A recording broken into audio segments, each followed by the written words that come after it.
But it's always open. Yeah, just a little music for everybody. Welcome to Karmic Dynasty. Welcome. And we'll be with you all shortly. Right now, though, right quick, I am sharing a commercial with you all. Last day for this sale. Today is the last day for this sale. So I need y'all to watch this commercial right quick, this ad, and we'll be right with you.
All right, everyone. All right, welcome again to Karmic Dynasty. I had to share out the sale. This is the last day for that sale from the Moon Fox shop. Today, I am here with Sir Christopher and Michael Phoenix. Sir Christopher is going to be sitting in with us for a moment or two, learning about veteran status and military from myself and Michael Phoenix. And before I get started with the intro, I am speaking on how I came about this topic. So, however the platform feels or the overall views of the holiday season, namely Christmas, right now we're in that season. The reality that I know for sure as a veteran myself, and Michael being one, and he will speak for himself, is that there has been a lot of victory for veterans, a lot of hardship, and other things related to being a veteran for this nation, this group of states, collective, united. And I just want to extend out this gift from the platform and extending out to the veterans and for the families of veterans, definitely from the families as well, because sometimes veterans can't do for themselves, or we some of us may want to surprise them in this holiday season. So this presentation is from the nice gifting side of Karmic Dynasty when it comes to the holidays. And then after this, then I'll jump in on my other upcoming shows on some more of the revisiting some of the platform views of the holidays. So at this time, Ashley, I'm going to switch gears. Before I get started with my brief introduction, Michael Phoenix, if you would introduce yourself as you see best, as you know best, to the Karmic Dynasty viewers. And again, thank you for being here again, Michael. No problem. Peace, family. Is Michael Phoenix. Yeah, I'm Michael Phoenix. You can catch me on YouTube under Michael Phoenix. You can catch me on Facebook under Michael Phoenix, and I'm also on Instagram and TikTok. I teach fitness and self-defense.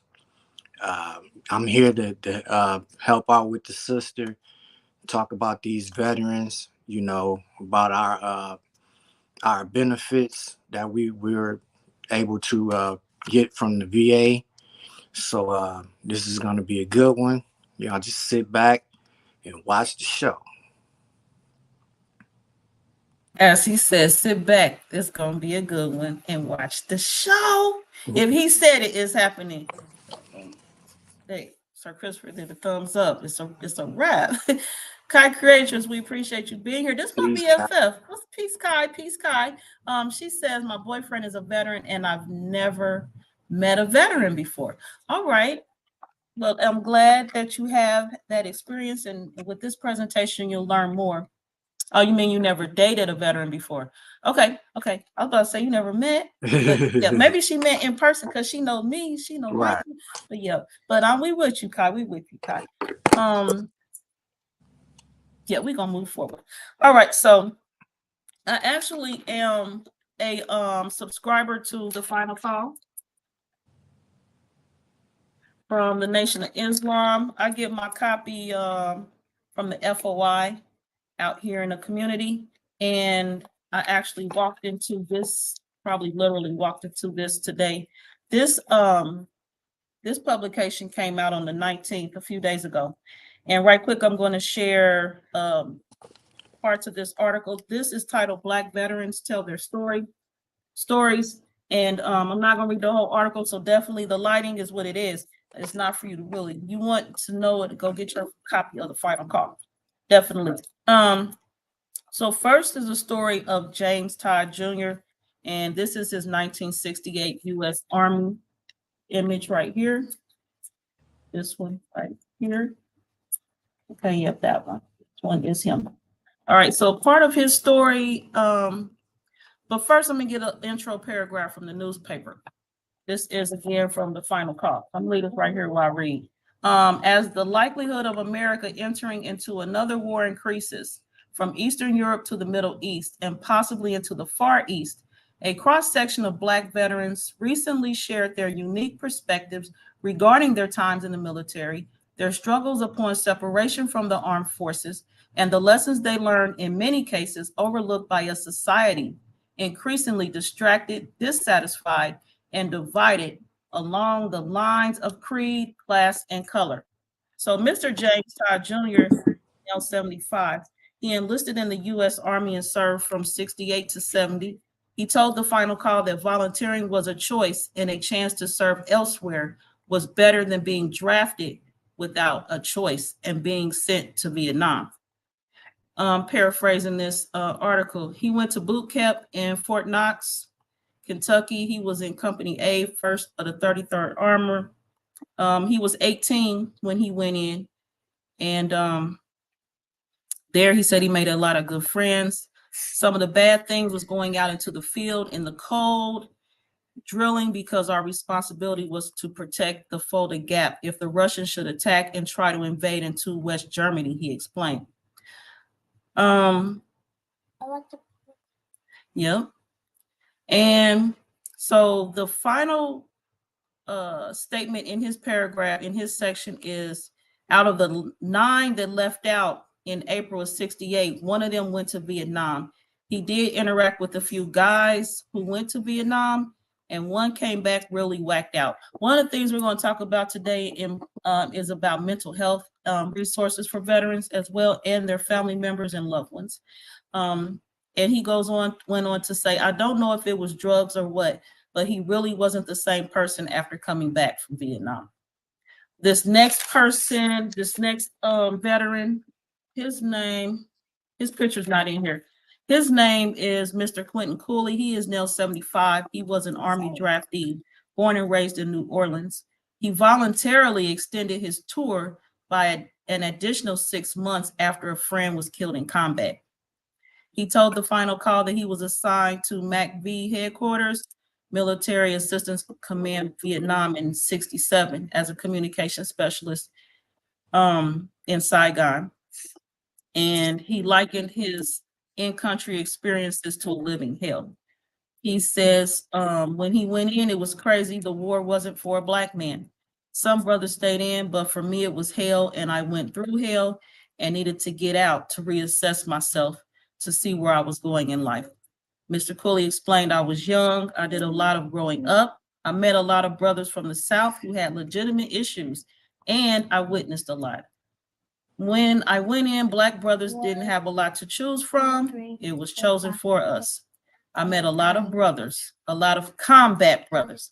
Now, we know combat brothers is different from brothers. So y'all need to look. There's no lines right there. There's no color. There's just combat brothers. He said of the various things he witnessed both in and out of the field. In this article, which continues on page 34, there is one woman, and she is pictured here. And her story is actually the longest that I've seen. Yeah, when I was what you call browsing this article to what to share for today. Black women who served is the subtitle. Among Black veterans, the contributions, sacrifices, and unique perspectives of female service members are often overlooked, requiring trailblazers to set standards of military life above and beyond the stereotypes, prejudices, and restrictions unique to military women in general, the Black military women in particular. This, she is now an attorney Paula Tillman, and this was her picture from the Marine Corps, 76, and 1976, for those who don't know. So she was a MP, military police officer from 76 to 78, and she told the final call that since her sophomore year in high school, becoming a lawyer had been her greatest desire, but she found the cost of pursuing a law degree prohibitive. Let's see, going forward, I'm gonna move around here. There's one more person here, Wayne T. Dorsey, Neil Wayne T. Muhammad, and this is his Navy picture from 88. And here, with a picture of his more current self here. So he is a member of the Nation of Islam, the NOI, Muhammad Mosque number 93 in Macon, Georgia. He told the final call that prior to accepting Islam, he joined the army as a means of taking charge of his life and to provide for his child as an example of a responsible young father. Moving forward, he has advice for young Black people who are thinking of entering military service is to understand that to be accepted, a young man or woman must learn to submit to a culture and a mindset with which they may not agree and to accept the consequences for failing to do so. Quote, if you adapt to their way of life, you can succeed in the military. But if you want to continue being a strong Black man standing up for what you think is right, you're going to be outcast, and that's a dangerous thing, regardless of what branch of the military you're in. In closing, the Honorable Minister Louis Farrakhan, the National the Honorable Minister Louis Farrakhan, the National Representative of the Most Honorable Elijah Muhammad of the Nation of Islam, has spoken of the sacrifices Blacks in the U.S. military have made on behalf of their country, only to be mistreated or overlooked when they return home. He has warned young Black, brown, and poor white youth that America will use them to fight in wars overseas. Michael, what's your take, feedback on this? Well, that what the minister said is most definitely true. You'll be used up. And then what the young brother said when he said about you being able to adapt to their environment or their culture, you basically have to kind of quiet yourself in order to be able to succeed in the military. I know I wasn't quiet at all. So I when I got out, I was an E3. I was supposed to be an E4. I was an E3 for 36 months. That was real frustrating. I held billets of a sergeant, and I was only a lance corporal. I did that twice. I was a squad leader once, and I wound up in special training section where I did small boat operations. And everyone that taught me wound up leaving, and I wound up being the chief instructor. That was another sergeant's billet. I didn't receive any medals for it. I didn't receive a meritorious promotion for it, nothing. And that's what forced me to get out. I wanted to get out after all that experience. But yeah, you have a bunch of brothers that you link up with from different areas throughout the United States that kind of help you through it, because we all kind of have something in common, and that's what I did. I hung out with the brothers. Everybody are kind of, they're kind of separate. Only time we like work together is when we actually at work. In the Marine Corps, they say there's no such thing as color in the Marines. There's either light green and dark green. I never really got that, but that was just their way of letting everybody was going to be treated, equally. And in a sense, it was, but at the same time, you had to go above and beyond in order to actually advance in the Marine Corps. That's one of the hardest branches to receive rank in. But at the same time, it was a great experience because I got to meet a lot of people that I love and still keep in contact with to this day. But it was a great experience. And when I got out, I was like kind of bitter towards the whole experience. But over the years, I've grown and I learned that, it was something that had to be done. As far as me, myself, that's what I came here for, and now it's up to me to unite the brothers and sisters throughout the country, regardless of what race or what religion background you may have, whether it's Muslim, Christian, Islam. I mean, yeah, well, what is it? Hebrew Israelite. If you want to be down with the indigenous people, the black people, we all need to come together under the same tribe, because all these separate tribes going against each other is not going to help us at all. It's not beneficial. And like I said, when I first got out, I would tell the young people, don't join. It's not a place for a black person. But now, in this day and age, with all this stuff going on, in the Space Force and all that, some people still need to join so the tribe can know what's going on in the military. But that's it, Joy. You can go ahead and take it from there. All right, so definitely, or not, Lynn. Yeah, definitely. I'm gonna piggyback off of all the stories today, except for the Vietnam part. But well, Vietnam affected me as well. My dad went to Vietnam. So yeah, I'm gonna piggyback overall on all of that. I'm gonna stay general today because this is my gift from the platform to the veterans. Not counting myself today, looking past myself. And yeah, which means I have my drawbacks and my animosity and built up stuff. It's had its benefits definitely in my life, and I definitely appreciate the experiences. I had my share of turmoil, and definitely there was a tear in the atmosphere on the day I they call it got discharged both times.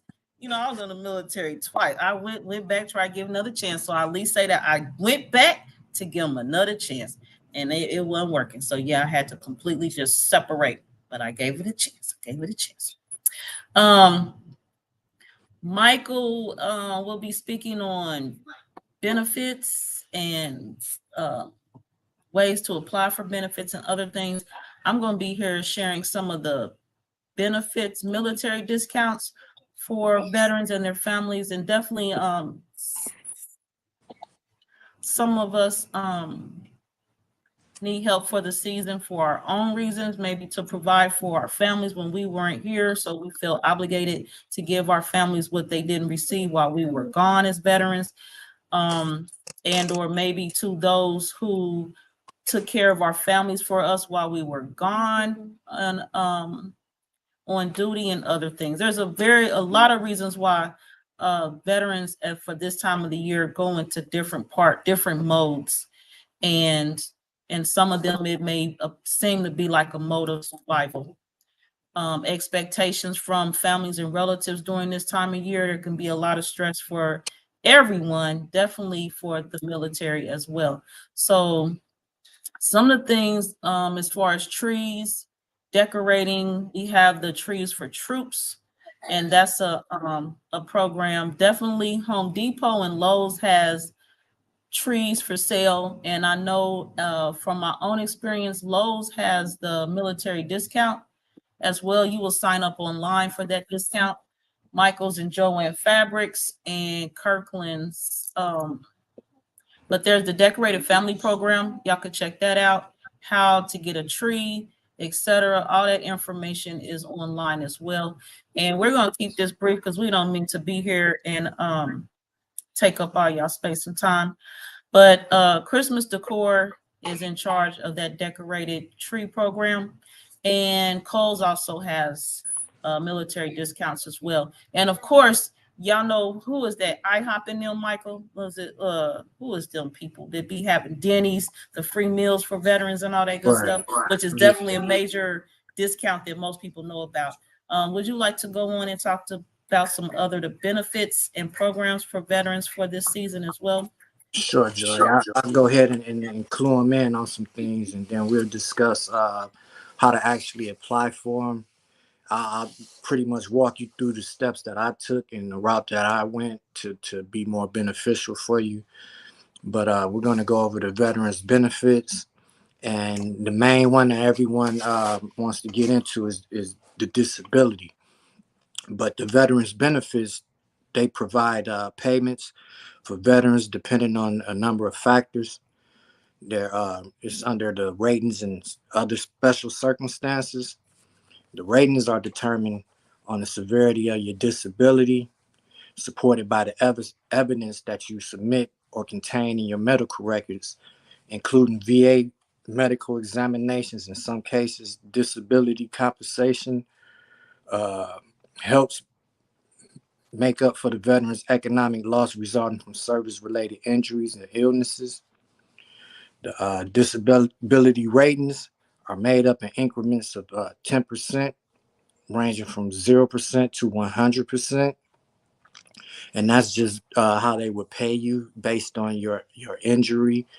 So if you have like plantar fasciitis and it's real mild, some, like flat feet, they would give you like 10%.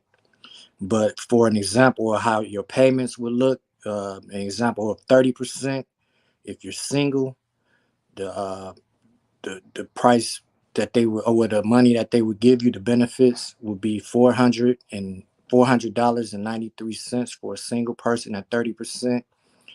For a married individual, it would be $448.74. And for a married person with a minor, that would be $483.75. That's at 30%. I know it doesn't sound like a lot of money, but if you already have a job that you're going to, and you have bills like car note or something, that's like half on the car note for some of you big ballers, and people with regular cars, that's like a whole car note there that you could pay that, and that would come to you for the rest of your life. That 400 every month at 30%. Me myself, I have 100%. 100%, I think, is for unemployability. I'm unable to be employed because of PTSD reasons, but I'll go into all that a little bit later. If you need help with your filling out your application, they have application assistance. You can contact the VA benefits office and they'll help you. You also have state Veterans Affairs directors. They can help. There's county veteran service officers. They'll help you fill out your application. And then you have accredited veteran service organizations. Like when I was in Texas, they had a Texas Vets Commission, and I can't remember the other one, but I had both of those services help me. I wound up firing both of them because things that were going on with my actual claim. But this is why I advise most people to go ahead and apply online. That's one way that you can apply. And they have videos on YouTube that you can look at, show you how to actually apply online. Um, you can always contact me. Like I say, I'm on Facebook, YouTube. You can contact me. I'll give you a call. I'll help you and walk you through it. We'll kind of go through all that a little bit later. But in order to make your claim work and you actually get a percentage, like I said, you have to have your VA medical records and hospital records as your evidence. Then you can also utilize your private medical records from your doctors out here at the hospitals or your clinics, whatever you may go to. And then you also have supporting statements that you can get from your family members, your friends, clergy members, law enforcement, or people that you serve with in order to confirm your disability. That would be most likely in the case of PTSD, something like that. That's one of the ones that's fairly easy to get, PTSD, but at the same time, it depends on what you're actually doing in your day-to-day life to where you get a higher rating than others. So we're going to continue. You can also file your claim by mail. You can use a VA form 21-526 EZ form, and you will send that off to Department of Veterans Affairs, Claims Intake Center, P.O. Box 444. Again, that's the Department of Veterans Affairs, Claims Intake Center, P.O. Box 444.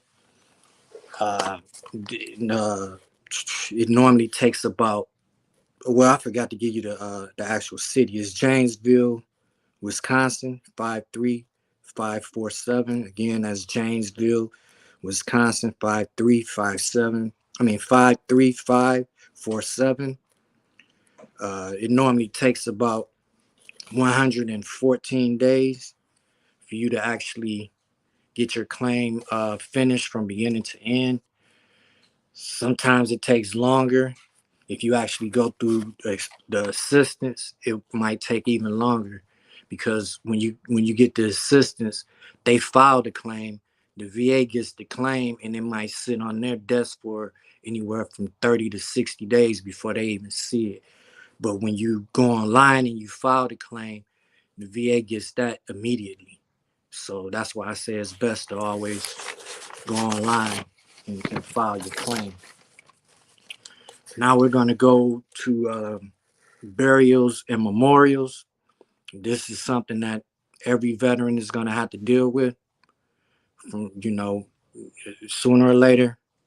So let you know that your family, they can apply for a pre-need burial eligibility, or they can call in at the time of need.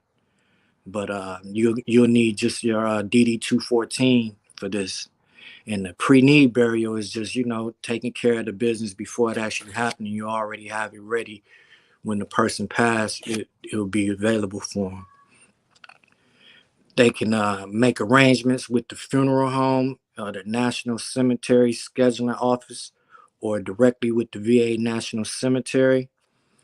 And if you wanted to be buried in the National Cemetery, they would take care of the opening and closing of your grave for the burial. And they'll take care of the cremated remains with they'll place the remains in the above ground vault if that's what you wanted, and then the government, they will furnish you a grave liner. They'll take care of your grave site. They'll give you a headstone and a marker, and you'll get a flag and a presidential memorial certificate. And then they'll dedicate a memorial page of a veteran's legacy memorial site where a friend and family can upload photos and remembrances. So that's pretty cool. And if you wanted your burial in a private cemetery, the VA will, what is it? Yeah, they'll give you a headstone, a marker, a medallion, a burial flag, the presidential memorial certificate, and some of the survivors of the family are entitled to VA burial allowances as a partial reimbursement for the cost of the funerals and burials. So, that's to people that's actually eligible for that. So they will have to call in and see if they're actually eligible for those benefits. And dependents may also qualify for the same. So that's basically it with the burials and the memorials. Now we're going to go to the career and employment, which a lot of people may need because a lot of veterans, like including myself, I was a 0311 in the Marine Corps. If you don't know that code, that's infantry. 0311, 0331, 0352. That's all infantry. I was a 0311, and that's a rifleman. So I'm basically a ground troop trained to do maneuvers and on my foot, basically. So I don't qualify for much out here in the civilian world. When I went to the actual vocational rehab, they looked it up, and Marine Corps infantry, they can't convert over to nothing in civilian world except a police officer and security. And at that time, I didn't qualify for those because of my PTSD. But they have a program, Veterans Readiness and Employment. That's the VRE program. It's for service members and veterans with service-connected disabilities. The VA will provide you one-on-one support, counseling, training to help boost your skills to build a career for you. Your dependents may also apply for eligibility if they meet the requirements. If you have an actual rating for disability, your dependents will be able to apply to go to school, your wife, your children. The children will be able to apply for school, I think, up to 22 years old. So that's a good thing to know. Again, it's for active duty service members. It's for veterans with the honorable or other than honorable discharge. If you obtain a connected disability of 10% with the serious employment handicap, then you'll be entitled. And you can apply for vocational rehab and employment services, and the criteria will be employment of an employment handicap resulting from a service-connected disability, basically. So that will help you get in, and then they'll give you those benefits. And like I said, they'll provide you with that counselor, and the counselor will sit down and assess you and see what's actually going on. That's for a discharge that is other than honorable. That would be your VRE program, the vocational rehab. You have 12 years after separation to access these benefits or receive a service connection disability rating to help you get them. Your counselor, like I said, they will assist you with your interests, your aptitude, and your abilities.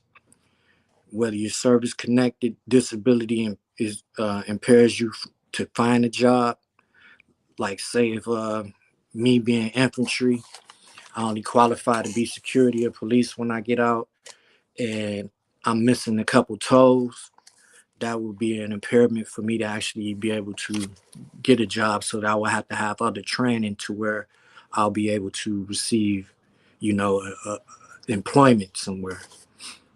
But these types of vocational exploration and goals will help develop you and lead you to employment, maximize your independence at home and in your community. So they'll give you all kinds of counseling. They'll give you psychiatric therapy if you need it. They'll give you classes if you need class. They'll pay for your books and pay for your classes. And that would be for your wife and your children's also. So it's something to look into. Uh, they also provide money for veterans that take care of, with veterans' family members that actually take care of the veterans.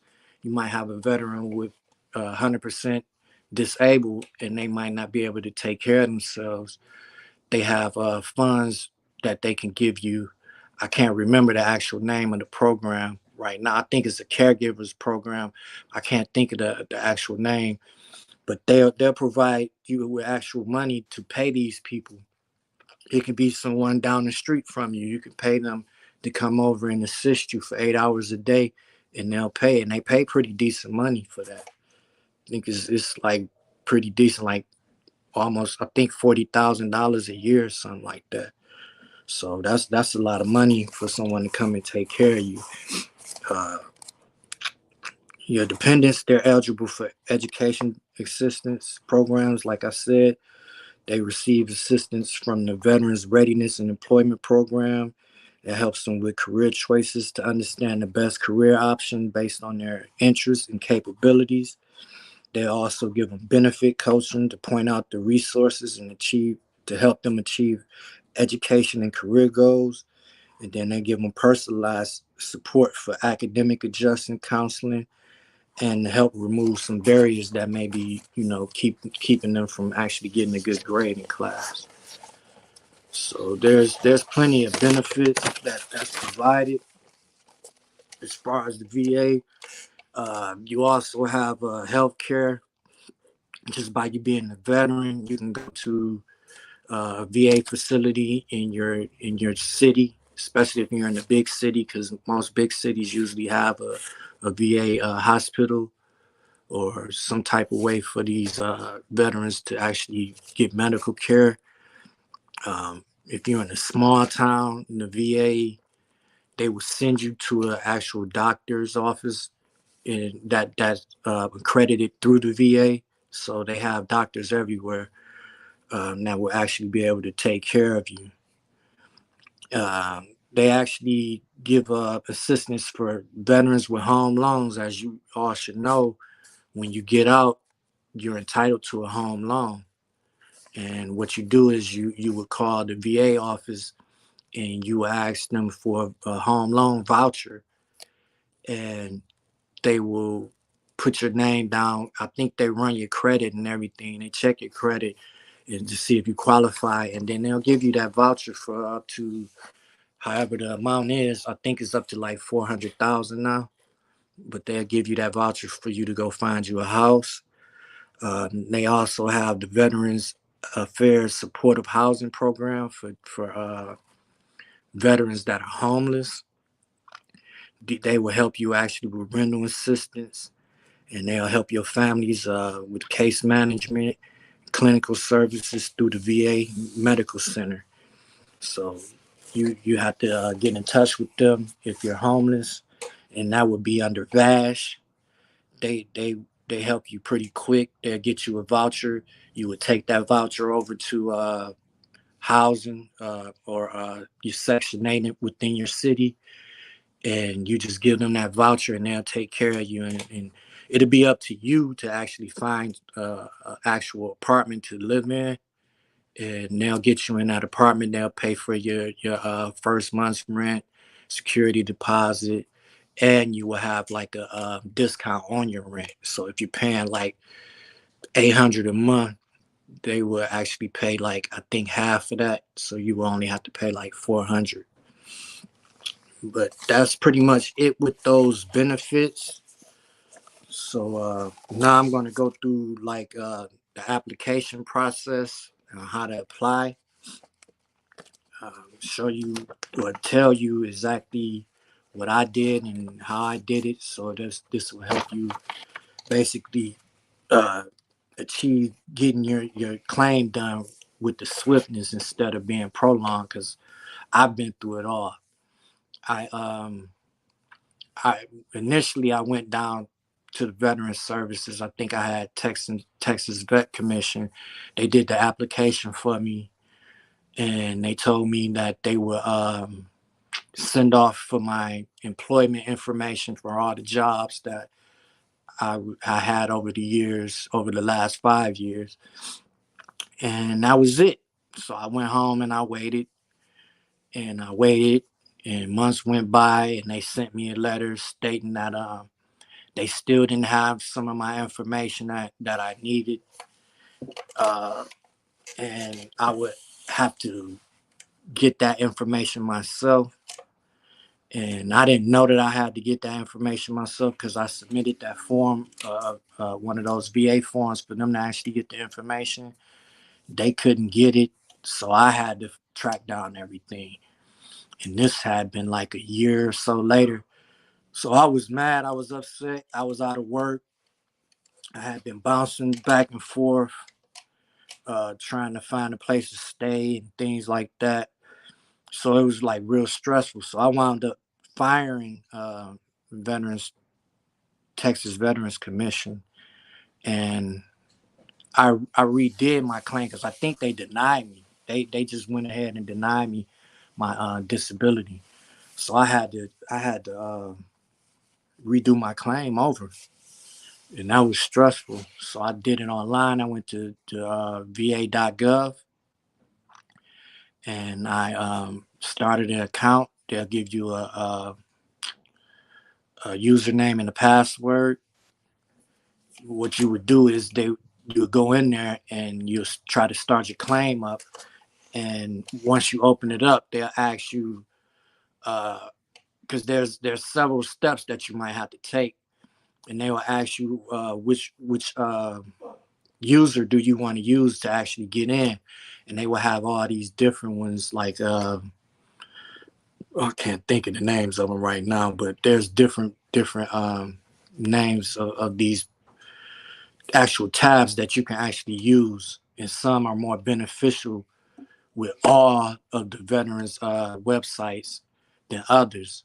And I can't remember the one I use right now because I forgot to look that up, but I used that one. And when you click on there, it'll ask you which one are you using. You click that, it'll open up, you're in there. As soon as you get in there, you'll see it. It'll ask you for your if you wanted to make a claim. Once you get to scrolling down, and you just click on that, and that take you straight to your claims. And within maybe 30 minutes, you can do your whole claim. It doesn't take that long. And if you're not able to actually get your paperwork to actually submit to them as evidence, you can do an intended claim.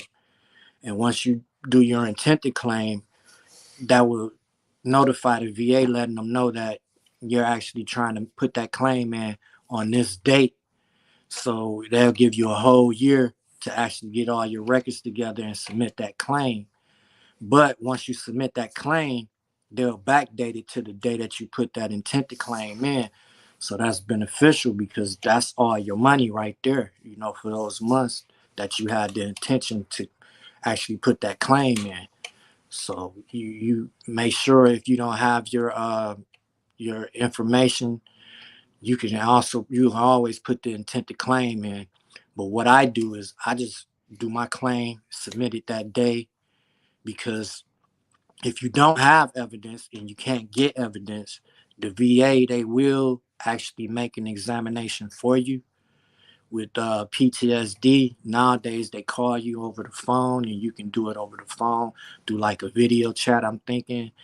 And any other like physical ailment, they'll send you to a doctor's office or to the VA hospital to actually have these examinations to see if what is ailing you is actually feasible for them to give you disability. And like I said, it helps if you have medical records from when you were in, because the VA, they'll be accessing those records. When they access those records, they're looking through them with their eyes. They might miss something. If you have those records, you can go through them yourself and submit it yourself right there online. You just take a picture of it and then submit it, and they get it right then and there. So it's easier that way.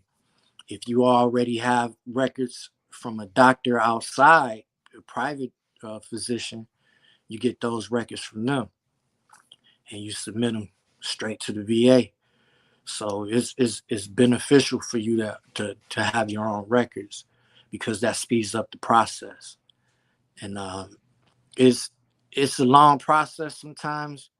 I say be patient. Don't get stressed out about it.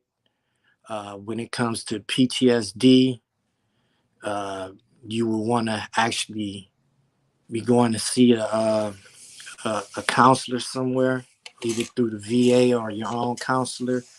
That way you have records that you're already going to see a counselor, and they can actually access those records for you. It'd be beneficial. Me, myself, I had my own medical records from when I was in the military. I submitted some of those. The VA, they denied a bunch of my claims. What you're supposed to do is you put in as many claims as you can as possible, because they're going to deny the majority of them. So if anything you ever been to the hospital for while you were in the military more than once, say you had a cold and it was bronchitis, and then 6 months later you had another cold, it was bronchitis, and you went back, you make sure you submit those claims for that. If it's, your feet was hurting and you had problems with your feet, and then you went back and another 4 months later with the same problem, make sure you submit those claims. Because the more that you go to the hospital for that same claim, the more likely you are to get disability for it. So anything that you had a problem with while you were in the VA, you need to remember it. Try to remember what time frame it was, and you submit that claim for that. You'll have to learn what all the itises is: bronchitis, plantar fasciitis, and encephalitis, all that type of stuff, to actually, be able to submit claims, because they're going to ask you to have the medical terms. They'll give you a help. Like if you're trying to submit it, you see they'll open it up. You can open it up on the side, and they'll show you all these different illnesses that you can submit. And what you do is, if you have to look at each one and Google them and find out what they are, you make sure you do that and you submit your own claim. It's just that simple. But like I said, the more claims you submit, the more likely you are to actually get a percentage of disability. Once you get 60% disability, you're able to get a driver's tag with disability logo on it, to where you can park in the disabled handicap spot. But once you get 60%, you can keep going up for review every year to try to get more percentage added on to your disability. Because basically, once you're at 60%, especially if it's PTSD, it doesn't get any better. It gets worse at times. With me, myself, I have a problem with short-term memory. I forget things. I have a great long-term memory. My short-term memory is kind of, janky. So, I went in and I told them I didn't want to work anymore. And they looked at me like I was crazy. And I said, yeah, it's the truth. I don't want to work no more. So I applied for the PTSD, and they let me sit around and wait and wait and wait. And they wanted to see if I was going to work and what I was going to do. I was going to see a doctor I think it was every month, a counselor. And he was helping me, with certain issues that I was having as far as dealing with people. But still to this day, I can't really go to work and work around people, because, like in the military, we work as a unit. We don't have nobody slacking. Everybody's helping out. In the civilian world, it's not like that. And I'm too boisterous for that.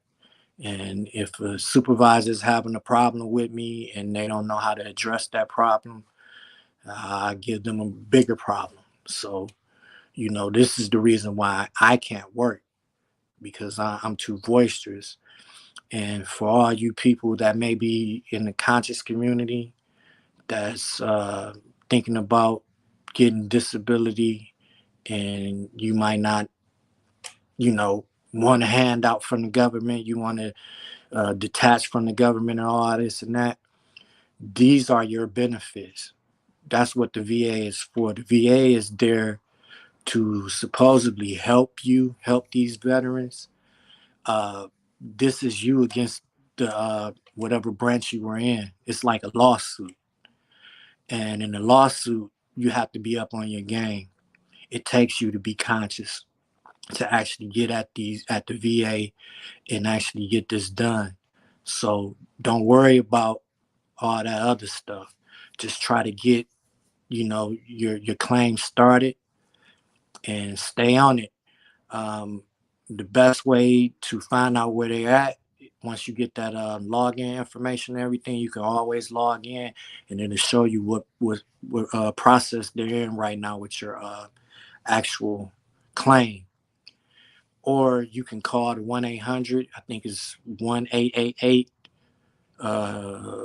827-1000. You can call that number, and now they'll tell you right then and there what steps they're taking.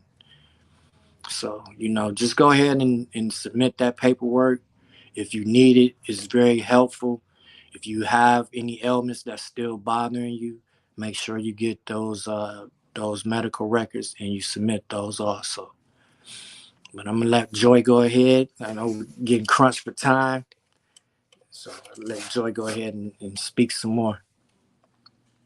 Oh, you said plenty. If I had an open mic, they heard a bunch of grunts and groans, especially when it comes to those applications and filing claims, and then we discussing different discharge types.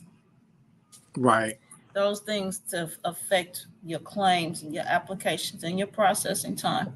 And also for me, that working with people and that whole unit thing in this world out here, I'm in that boat somewhere myself. Maybe in the back trying to get on the boat, but y'all take that boat reference how y'all want. I don't care, but I'm on that boat. I got and everybody watch my platform pretty much know that I ain't even lying. I can't work with people. I can't be in the workforce out there on the 9 to 5. And me and supervisors, actually, I ain't about to tell myself, but actually, I have a problem with authority myself. So definitely have a problem with authority. I definitely ain't trying to have nobody looking over my shoulder. You're not gonna talk to me any kind of way. I don't care what the person next to me doing in her cubicle, but you're not about to approach my cubicle in any type fashion outside of being professional and respectful to me. Period. I've been through too much. Right. And I actually joined the military when I was in my junior year in high school in the split option program. So to me, I've been grown for a long ass time. It's been a long time. Mother can't tell me nothing. I don't care if this is my first 9 to 5 job and me and this chick right here, had the same high school graduation year. I've done stuff that this chick ain't done. Now, I don't know what her background is, but I promise you, that's why they ain't talk to her like they do, and they can't talk to me like they ain't about to talk to me like they think they about to do. It's just some differences. You know what I mean? Right. I'm grown. I know where I've been. I know what I stood up and swore to do. And I know all the chain of command. And no, I'll be like, the president been my boss for a long time. Back in them days, our chain of command, you commander, right. That's the president. You ain't my boss. Right. I'll answer you. Who is you? Yeah. No. Anyway, I can go on all day about the military and in comparison to this world out here, civilian world, what they call it. And I ain't going for the military. Like I told y'all, I went in, I discharged, and I even went back to give them another chance. They can't get it right. So actually, I'm above both them statuses. I don't got time. Right. I'm just gonna stay out here and do me. Right. Yeah. Quietly. Yeah, peacefully. That's what I do. I had to stand on it. They tried me. I mean, I went almost a year and a half But luckily I already had 80%. So I was getting money from the VA, but it wasn't enough to pay for everything. So I actually had to go through the VASH program to get an apartment. And it took me a while to do that because I was living in a hotel. I was running out of money, and I'm driving around going to these apartment complexes looking to see if they took Section 8. And then I found one that was actually decent. It looked decent on the outside. It didn't look all beat up and everything. So I go over there and I asked them, did they take Section 8? And the girl was like, yeah. And I told her, I said, well, yeah, I'm going to be in the VASH program and I'm trying to get in as soon as possible. They're going to take care of this, that. I didn't even have the paperwork, didn't have the voucher, or nothing. I was just running off Get the Gap. And they put me up in the apartment, and I didn't have no money. I think only thing I had was the first month's rent and the security deposit. And they threw me up in there, but they didn't have my paperwork. So I'm sitting up in there, and rent rolling around. I ain't got the money to pay them. I'm like, so I had to run back to the guy because I already had my VASH voucher. I just was denying it. I didn't want to take it because I didn't like the guy that they had helping me, man. He seemed like he was gonna be an asshole. I didn't want to take it. But I ran back to him and he was like, well, man, you still need to find an apartment. I was like, man, I got an apartment. I'm up in there. They about to evict me. So he like, all right, well, I'll get you this voucher and you get it over to the housing department or housing authority and they'll take care of it. So I went down there, submitted the paperwork to them, and everything worked out smooth after that. But it was hard. It was hard. I was in my apartment complexes washing people's cars on a regular basis, trying to make ends meet. And that's when I learned that, regardless, you're going to make things happen. You're not going to starve. You know what I'm saying? As soon as I ran out of money, somebody would always come, hey, man, I need you to wash and wax my car. Or I need a detail. Hey, man, I need it in and out. I get like 2 or 3 cars a day sometimes. Some days I wouldn't have nothing. But, I needed the money. Whenever I needed the money, I got the money. So it was cool. You know what I'm saying? But yeah, you have to fight hard for it. And if it's really something that you think you deserve, you need to go for it. Like me, I went to the extreme for mine.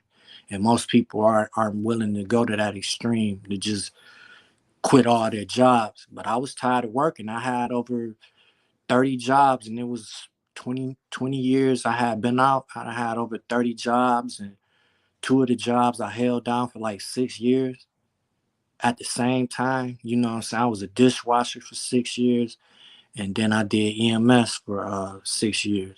But I was doing both of them at the same time. You know what I'm saying? Because my EMS, when I was here in Alabama, I was working 24 hours, 24-hour shifts, and then I'll have 2 days off. And then they'll call me from the restaurant, hey man, can you work today? And I come in, I'll go in there and bust it out. Whenever they call me from the restaurant and ask me, do I want to work? They have to pay me out the pocket. They have to pay me money for me to come in, plus pay me for the time that I'm there.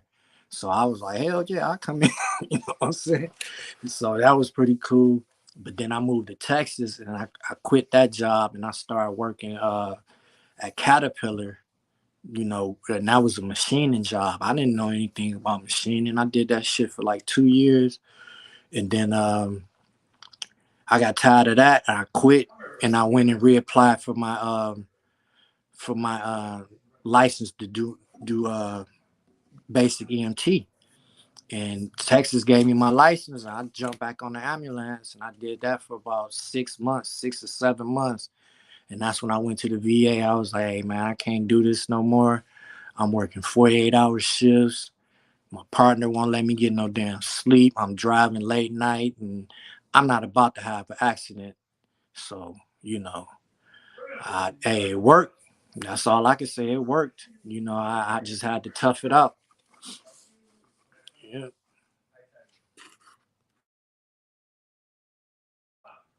Yeah, you can go ahead. I got to talk to my son right quick. Hold on. Okay, that's cool. So y'all know I don't like solo screens, so I ain't gonna do it like that.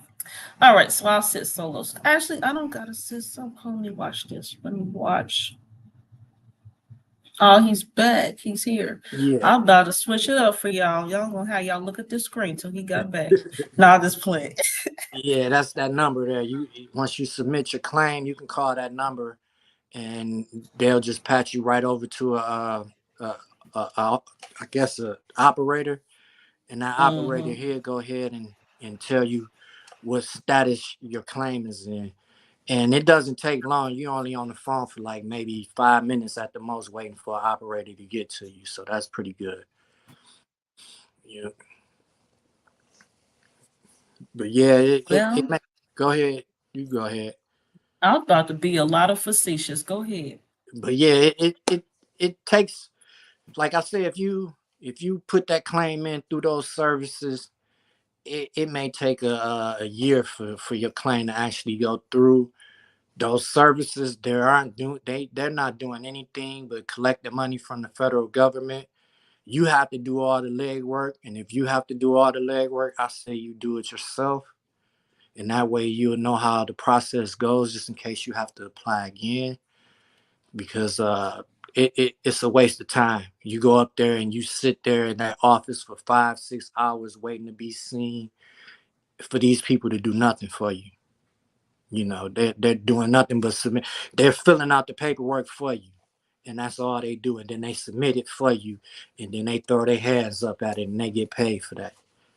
Mm-hmm. You know. I definitely am an advocate for do it yourself, DIY. That acronym exists for a reason.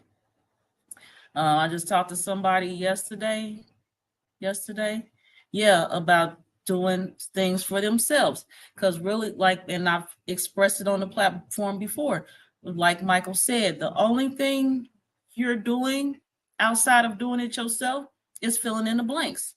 You giving the people the information to put in the blanks to submit for you. You're paying them. If anything, get the application, have somebody in your household fill it out for you. I don't know, get you a friend, a neighbor, go to the VA, find a volunteer, or find some military resources in your community, have somebody help you fill out that paperwork versus coming out of pocket paying for that stuff. Seriously.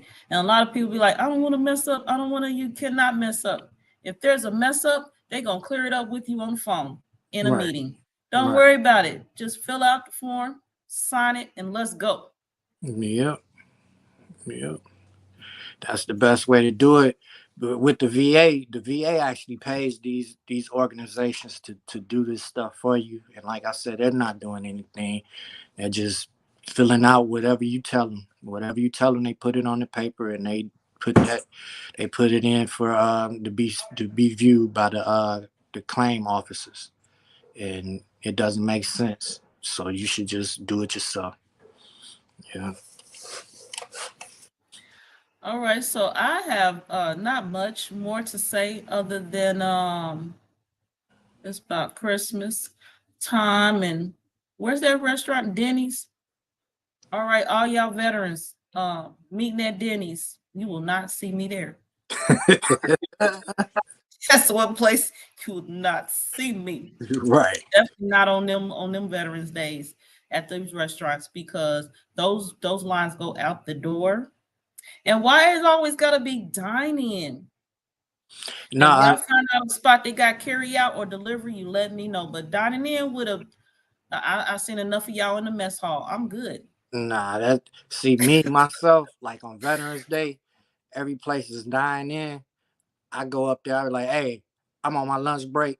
I need to go. I needed to go. And I had, man, by the time I get home, I had like 5-6 different bags in my car. And I don't even eat meat, so it's all, healthy food. You know what I'm saying? But nah. I do things my way. That's why I don't work for anybody. I do things my way. I go up there and I tell them, hey, I gotta go. Okay. Yeah. I'll think about that. How you get to the front of the line? I just walk up there. Come on with the cheat codes. Just Yep. walk up there. I walk up there to the cash register and be like, look, hey, I'm trying to see if I can get it to go. I got to go back to work. Okay. I'm gonna work on first of all, I'm gonna need my concentration pill that day and my cloak pill where can't nobody see me. I hate being, I don't like being around a lot of people. I get this anxiety, Right. anxious thing. So I'm gonna take my little short self and shimmy through to the counter. I'm gonna see, oh, I gotta put on my bravery medal that day. I don't know. Yeah, you have to believe in it. That's the only way to pull it off. You have to actually, you gotta believe in it. Hey, when I went up there and got in that apartment, I was doing some magic. I sat up there. I Okay. was like, hey, I got the VASH program. I just don't have the paperwork yet, but they got it for me. And Yeah. he had me up in that. Within 3 days, I had my own apartment. So I gotta believe in the magic of the pancakes on in my carryout container. Right. Okay, I'm gonna work on that. Yeah. I'm visualizing them magical pancakes right now. Other than that, I have no more to say today so far. That's pretty much it for me. I'm just trying to pass the information on to the people. Exactly. Don't be shy about getting your benefits. This is what you deserve. You fought for this country, and if you have any ailments going on with you, you need to take care of them. And the only way to take care of them is for you to file that paperwork to actually, get your benefits. And what it is, like I said, it's an actual suit. It's a lawsuit, and you have to look at it that way. You're suing the armed forces. So, you have to be conscious to do that. You can't sit up and not know what you're doing, trying to get disability from these guys, because they'll give you the runaround. There's plenty of veterans that's going crazy because they can't get the benefits they deserve because they're not submitting the paperwork themselves and they're not doing it the proper way. That's why I'm trying to give you the keys right now for you to go ahead and do it yourself and to stay on them. And like I said, submit as much as you can because they will deny you. They will deny you. They'll give you 10% here, 10% there. And then they have a funny grading system that when they give you a certain percentage, like right now, I think 90%, but it only balances out to 80%. And I have, I think, 70% PTSD. I have 10% plantar fasciitis. That's because they only gave me 1 foot. I don't know how I can be flat-footed on 1 foot, but they did that. And then I have 10% for chronic sinusitis. That's, if you do the math, that's 90%. I'm only at 80%. So it doesn't balance out like that. And then I resubmitted a claim because I have sleep apnea episodes, but I put it in for disorders. And that's coupled into my PTSD at 70%. So 70 plus 70 is 150 plus another 20, that's 170. But nope, I'm at 80% still. So they have a crazy grading system. So don't worry about that. Just try to submit as much as you can. And that's all I have to say. All right, so I've been visualizing my magical pancakes. I got 4 days to get it together. All right, so we're leaving here. Again, this is my gift from Karmic Dynasty to the veterans and their loved ones in support of all that they do. Definitely honorable in words that cannot be expressed. And speaking of Christmas and family and loved ones, gifts. So again, on the way out, I'm going to share this this ad for this sale for this merchant, the Moon Fox Shop, and get you some natural tooth powders, some oral care, get you some soaps. There's different things on here. What else they have? Kale chips and products for feet pre-petty detox, and other things. So visit the website. The website's in this commercial coming up, and the sale ends today. So go ahead and get those items for your gifts to your loved ones. Definitely remember the veterans, and thank you all for being here, Karmic Dynasty. Peace. Peace, y'all. Peace.